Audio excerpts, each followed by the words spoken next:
este caso por mi parte, porque no se entiende el trasfondo, sí, querer hacer contra o querer culpabilizar sin tener los papeles en regla como corresponde.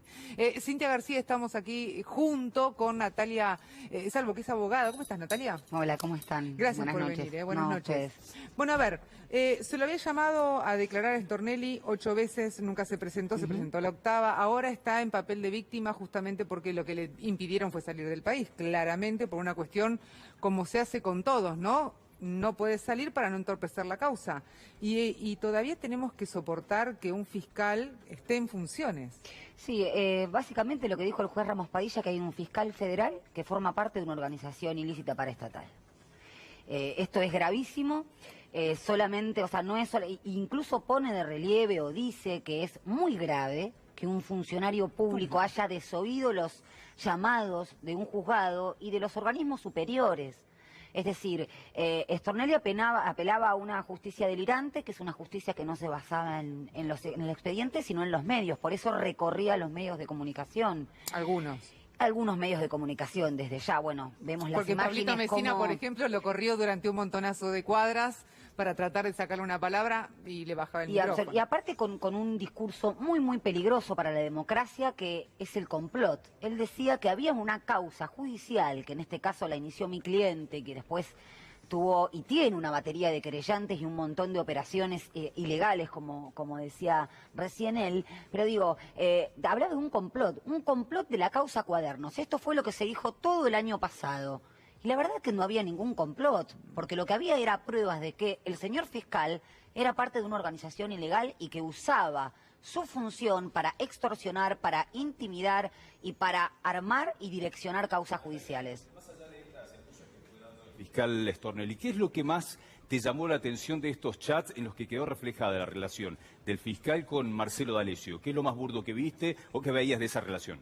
Bueno, en estos chats que están, vale aclarar, o validados y que no están cuestionados ni adulterados, que fue también uno de los primeros argumentos mendaces o falsos que dijeron desde el lado del fiscal, cuando le pedía, yo recuerdo un pasaje que le pedía a Merca, dame Merca que yo me ocupo. No, Merca refiriéndose a información. Esto es importantísimo porque hablaba de información relativa a causas que él llevaba, como por ejemplo la causa GNL, con la cual era fiscal, y pedía información, informes o cuestiones que por fuera del expediente. Esto es gravísimo. No estaba ordenado en el marco del expediente. Pero además hay otro hecho por el cual se lo imputa, que es muy, muy importante, que es cuando pide armar una cuestión a la expareja, al ex marido de la pareja actual, el famoso caso de Castañón, ¿no? Incluso D'Alessio le ofrece plantarle algo por fuera del país para que no haya ningún inconveniente. Esto también es gravísimo. O dejar entrar a D'Alessio en una declaración.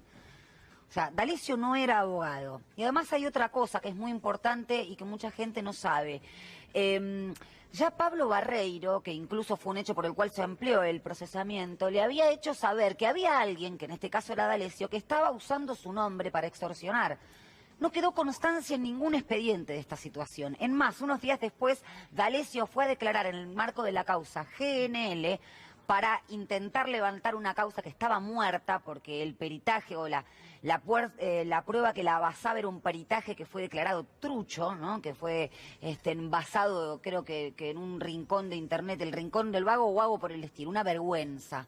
Entonces, para continuar con la causa, ¿a quién llamaron? A Marcelo D'Alessio, que era un operador fenomenal y fundamental en ese sector del Poder Judicial. Natalia, ¿por qué Stornelli sigue siendo fiscal? Con todas estas pruebas, estamos hablando de que Ramos Padilla cerró la instrucción, esto es la etapa previa al, corregime si me equivoco, al debate oral, como decía recién Miguel, va a ir a juicio oral. ¿Por qué sigue en su cargo de fiscal? Bueno, sigue en su cargo de fiscal porque hay otro ariete también de la persecución, que es el jefe de los fiscales, el procurador interino, Casal. Casal no tomó ningún tipo de medidas cuando se lo requirió el juez Ramos Padilla, es decir, para decirle, a ver, vos sos el jefe de los fiscales, tenés que hacer que Stornelli concurra a estar a derecho, es decir, que cumpla con la ley, que vaya y que se presente a las declaraciones indagatorias. Podría no declarar incluso, llevar un escrito. No lo hizo, pero eso también lo hizo la Cámara Federal de Mar del Plata. En mayo del 2019 le dice al juez Ramos Padilla, hay que iniciar el proceso de remoción que establece la ley especial. Tampoco... también hizo caso omiso Casal, es decir, hay un encubrimiento liso y llano de Casal respecto de Stornelli, porque su displicencia, su demora en el hacer, en iniciar este procedimiento para sancionarlo, que fue una sanción de un apercibimiento, un chiste, ¿no? Porque la sanción siempre tiene que ver con la gravedad del incumplimiento. Cualquier persona, Natalia, que es citada y que no va a conciencia, y que no va y no se presenta en 8 veces, 7, no te lo permiten. No solamente no te lo permiten, es un caso flagrante de que está obstruyendo el accionar de la justicia. ¿Que solamente le saquen el pasaporte? Y le pusieron una caución. Lo que pasa es que, incluso yo recuerdo el año pasado que se le pedía desde cierto sector al juez que sea más, que tenía que actuar con más celeridad. La verdad es que el juez está actuando conforme a las pruebas de la causa y con una celeridad, te diría, bastante inusitada. Sí. Acá que está funcionando más el resorte, el mecanismo constitucional del Ministerio Público Fiscal, que es que no hace nada para apartarlo, como sí pasó, déjame decirte también, con Conte Grant, que también es un procesado, y sí lo apartaron de sus funciones el Procurador General de la Provincia de Buenos Aires, justamente porque está sospechado de hechos muy importantes, en causas que aún sigue entendiendo, esto es lo grave. Él aún sigue entendiendo en causas por la cual está siendo investigado, como la causa GNL. Ahora, ¿y se va a saber en algún momento, por ejemplo, cuál es la relación que tiene Stornelli dentro del mismo poder, ¿no? Con abogados, con jueces, con sus propios pares, con fiscales, con políticos, con empresarios. ¿Se va a saber en algún momento? Y hay una abundancia tan grande de pruebas en la causa de Dolores, que incluso eso que es tan cuantioso es por el cual el juez considera que está finalizada la etapa en donde se recaban las pruebas. Sucede que lamentablemente en los últimos años la justicia corrió por el carril mediático. En vez del Poder Judicial asentarse o las causas en lo que dice el expediente, ¿no? Porque esto es incontrastable, si no son manifestaciones unilaterales, como dice Stornelli, me persiguen, me castigan. No, en realidad no es persecución ni castigo, es que no cumplió con la ley o los hechos que él en los que incurrió son delitos penales. Lo llamó torturador a Padilla, a Ramos Padilla. Dijo que el fallo es una tortura del siglo XXI, Stornelli. Que le llame como quiera. Lo que él hizo fue un delito.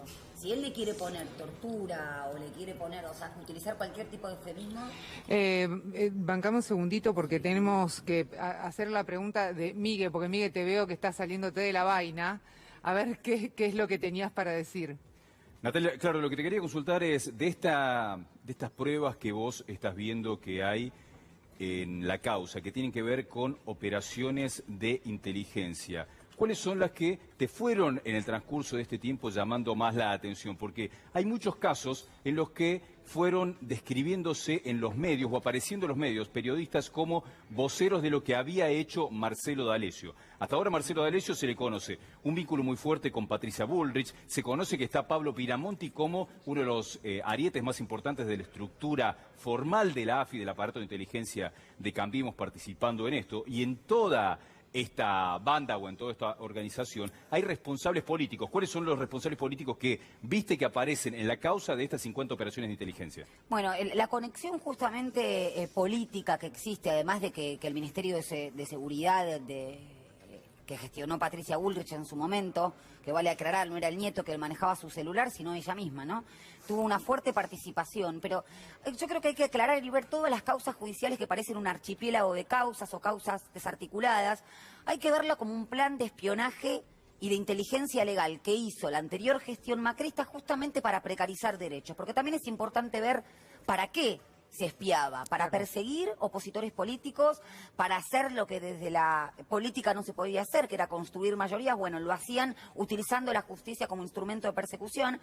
Pero construcción del discurso, además, también. Claro, incluso fíjense que con una de las últimas también novedades que hay en esta causa, se puso de manifiesto que se había espiado chicos y chicas de secundario, comedores escolares, es decir, realmente escandaloso. Pero digo, la concatenación que existe, por ejemplo, con la causa de Lomas de Zamora, es como habías mencionado vos, Pinamonti. Pinamonti es un ex AFI, que era también la mano derecha de Di Stéfano, que gestionaba la parte de jurídicos, que fue fundamental para las escuchas, que fue fundamental, amplió, incluso duplicó su personal la AFI, pero fundamentalmente la parte de jurídicos empezó a ser operacional. Bueno, Pinamonti se daba la mano con Bogoliuk, que es uno de los procesados por integrar y ser miembro de la Organización Paraestatal de Dolores. Pero fíjense que esta asociación ilícita que está siendo investigada en Dolores, lo que hace es asumir la tercerización del espionaje ilegal por parte del Estado. El Estado mandaba espiar,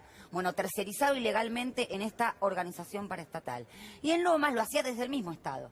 El Poder Ejecutivo, a través de la Agencia Federal de Inteligencia, perseguía y espiaba.